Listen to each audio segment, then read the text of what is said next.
of stating that the Quran is created came from. And we mentioned that from those individuals who began this idea was Jahm bin Safwan. Jahm bin Safwan wasn't the first, he was executed.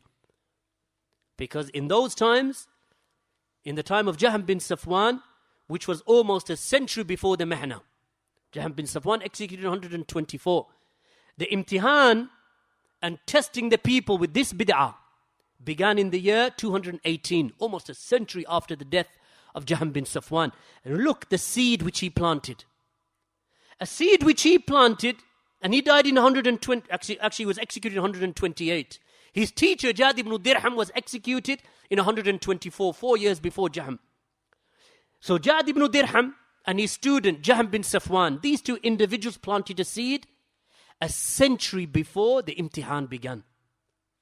When bid'ah begins, look, it began in the time of Jad ibn Dirham and Jahm bin Safwan, and when they began the bid'ah, what happened to them? They were executed by the hakim, by the ruler. But they planted a seed. That seed planted grew and grew up until by the year 218 after the Hijrah.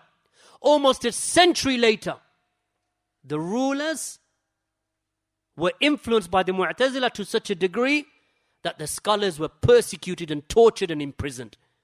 Look, in a century what happened. That's what happens, my brothers and sisters, if we allow bid'ah to flourish. If we allow